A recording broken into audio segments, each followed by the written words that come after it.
السلام علیکم ورحمۃ اللہ وبرکاتہ۔ ایک بھائی نے بڑا انٹرسٹنگ سوال بھیجا ہے کہ سعد بھائی، خالی خالی پن محسوس ہوتا ہے، دل اداس رہتا ہے۔ اب آپ کہیں گے کہ تم اللہ کا ذکر کرو، میں اللہ کا ذکر کرتا ہوں، لیکن اللہ کے ذکر سے اس کیفیت کو نہیں پاتا جس کیفیت کو آپ ذکر کرتے ہیں، اس کیفیت کو نہیں پاتا جو آپ قرآن کریم کی روح سے بیان کرتے ہیں کہ الا بذکر اللہ تطمئن القلوب۔ کیا اللہ کا ذکر تمہارے دلوں کو اطمینان نہیں بخشتا؟ دیکھیں میرے بھائی اور میری بہنوں، اگر آپ اس کیفیت میں ہیں تو آپ اس کیفیت میں اکیلے نہیں ہیں، یاد رکھیے گا۔ بہت سارے مسلمان اس کیفیت سے روز گزرتے ہیں، اللہ کا ذکر تو کرتے ہیں پر اس ذکر کی مٹھاس کو نہیں پاتے۔ اللہ کا ذکر تو کرتے ہیں پر خالی پن دور نہیں ہوتا، وحشت دور نہیں ہوتی۔ نماز تو پڑھتے ہیں پر مومن کے معراج کو نہیں پاتے۔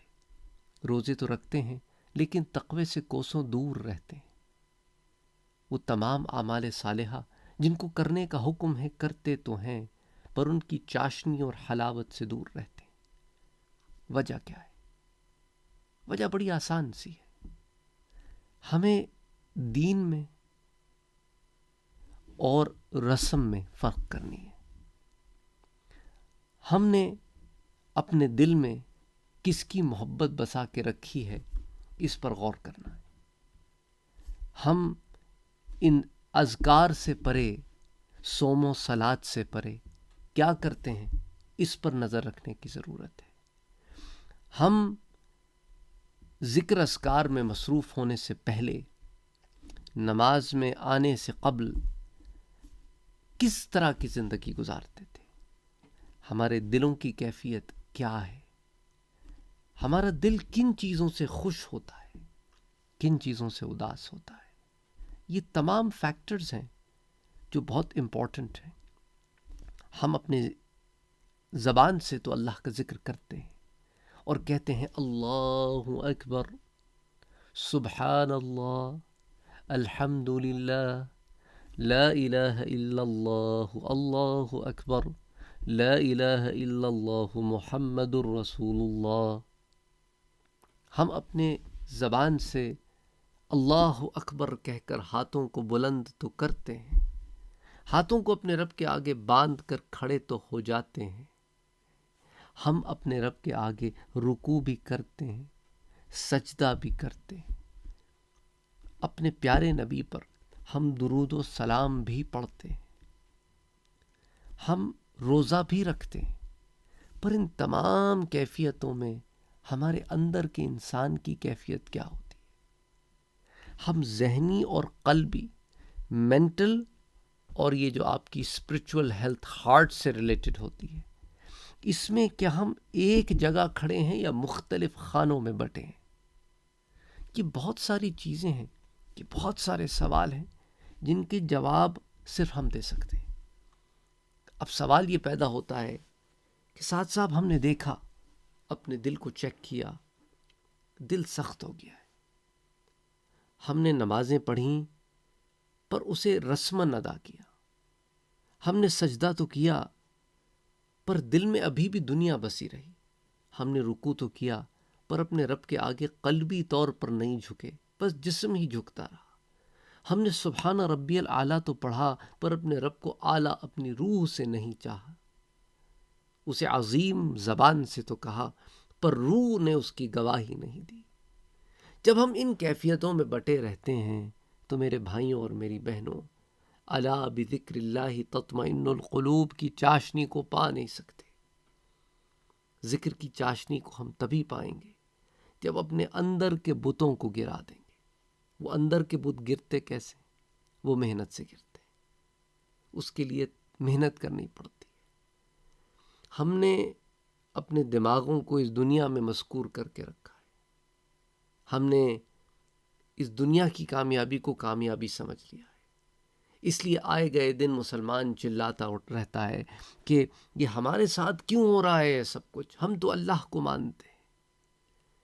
اسی لیے تو ہو رہا ہے کہ تم اللہ کو مانتے ہو۔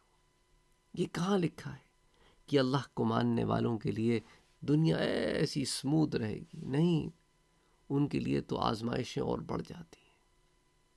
تو اس لیے ضرورت اس بات کی ہے کہ بیبی سٹیپس لو، پر اپنے آپ پر کانسنٹریشن کرو، ہائی کانسنٹریشن کرو، چھوٹے چھوٹے سٹیپس لو۔ ایک رات میں اولیاء بننے کا جو ایک ہمارے ذہن میں ہوتا ہے نا کہ بس ایک رات میں میری کایا پلٹ جائے، صبح اٹھوں تو جنید بغدادی ہوں، صبح اٹھوں تو عبد القادر جیلانی ہوں، صبح اٹھوں تو بختیار کاکی ہوں، صبح اٹھوں تو ویس قرنی ہوں۔ ایسے نہیں ہوتا، ایسے نہیں ہوتا۔ محنت کرنی پڑتی ہے، اپنے نفس کو مارنا پڑتا ہے، اسے امارہ سے لوامہ میں لانا پڑتا ہے، لوامہ میں استقرار دے کر اسے مطمئنہ تک لے جانا پڑتا ہے۔ ان تمام معاملات میں خطوات شیطان بڑھتے رہتے ہیں، آزمائشیں بڑھتی رہتی ہیں۔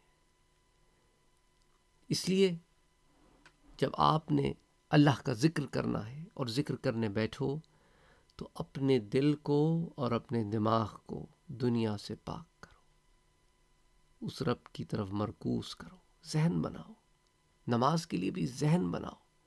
ہم جلدی میں ہوتے ہیں، نتیجہ یہ نکلتا ہے کہ سارے کام جلدی جلدی کرتے رہتے ہیں۔ روزے میں بھی یہی حالت ہوتی ہے، ہماری نظریں گھڑی پر ہوتی ہیں کہ کب افطار ہوگی، کب کھانا ملے گا، کب بھوک سے باہر آئیں گے۔ کھانا کھا لیں تو نظر بستر پہ ہوتی ہے کہ کب سونے کو ملے گا۔ سوتے ہیں تو پھر سحری کے لیے اٹھ جاتے ہیں، لیکن سحری کرنے کے بعد نماز کا پڑھنا بوجھ معلوم ہوتا ہے، نماز کے بعد قرآن کا پڑھنا بوجھ معلوم ہوتا ہے۔ جب ہم ان کیفیتوں میں بٹے رہتے ہیں تو پھر ہم کیسے ایکسپیکٹ کریں کہ ہمیں معراج ملے گی؟ کیسے ملے گی؟ ہم تو ایمان کے اس لیول پر ہی نہیں پہنچے، ہمیں تقویٰ کیسے ملے گا؟ ہم نے اپنے آپ کو متقیوں کی راہ پر گامزن ہی نہیں کیا، ہم آگے کیسے بڑھیں گے جبکہ ہم نے راستے ہی غلط چن لیے ہیں؟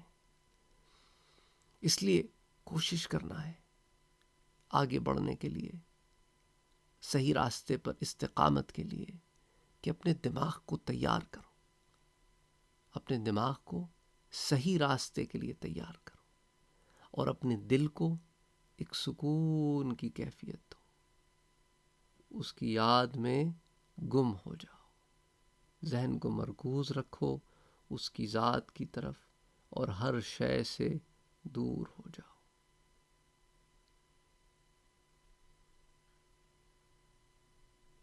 اس کیفیت میں پھر اپنے رب کو یاد کرو، پھر دیکھو کہ تمہیں اطمینان آتا ہے کہ نہیں۔ جب اس کے ذکر میں ڈوب جاؤ تو تمہارا زبان کے ساتھ ساتھ تمہارا دل بھی اسے ذکر کرے۔ اللہ اللہ اللہ، یا اللہ یا اللہ یا اللہ، یا رحمن یا رحمن، اللہ اکبر، سبحان اللہ، الحمد للہ، الحمد للہ۔